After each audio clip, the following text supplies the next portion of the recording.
Matin. Lionel Gougelot.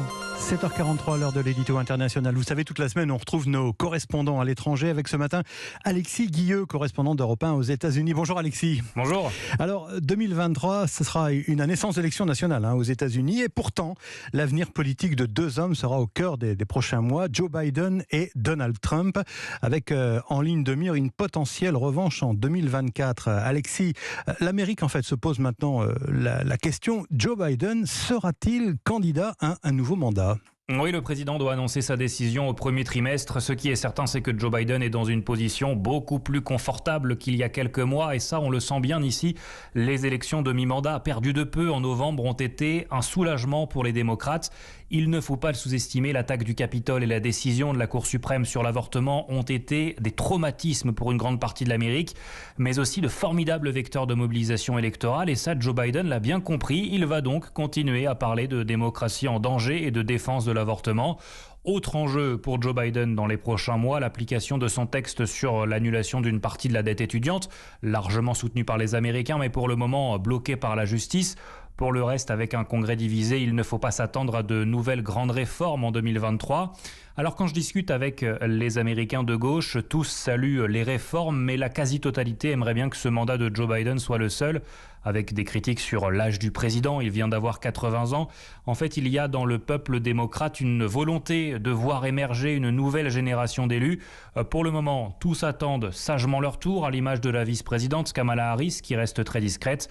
Mais voilà, il y a une intime conviction chez Joe Biden, celle qui l'a déjà fait sortir de sa retraite.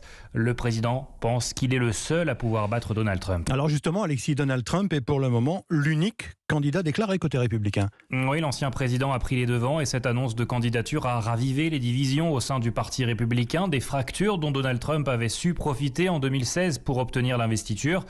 Mais il faut dire que l'aura du milliardaire pâlit à cause notamment de la demi-douzaine d'affaires qui le menacent, les archives confidentielles de la Maison-Blanche retrouvées à son domicile, la tentative pour modifier le résultat des élections en Géorgie et bien sûr sa responsabilité dans l'attaque du Capitole le 6 janvier 2021. Donald Trump peut être mis en examen à tout moment dans les prochains mois.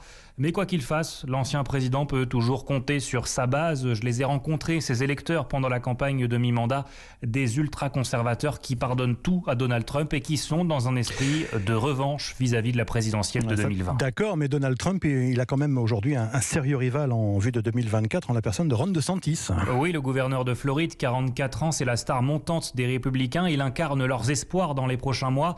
Et ça, on le voit tous les jours dans les médias conservateurs. L'empire de Rupert Murdoch, qui regroupe Fox News, le New York Post ou encore le Wall Street Journal, a lâché l'ancien président pour soutenir ouvertement Ron DeSantis. Et ce dernier devance même Donald Trump dans les intentions de vote aujourd'hui.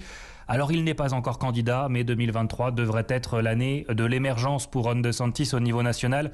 Sa ligne anti-élite, anti-woke, anti-LGBT séduit déjà largement en Floride. Ron DeSantis n'a rien d'un républicain modéré, car avec ou sans Donald Trump, c'est bien cette ligne radicale qui s'impose au sein du parti républicain. Résultat, les fractures de l'Amérique sont toujours là et elles ne vont pas se résorber en 2023. Effectivement, on peut l'imaginer. Merci Alexis Guilleux, correspondant d'Europe 1 aux États-Unis.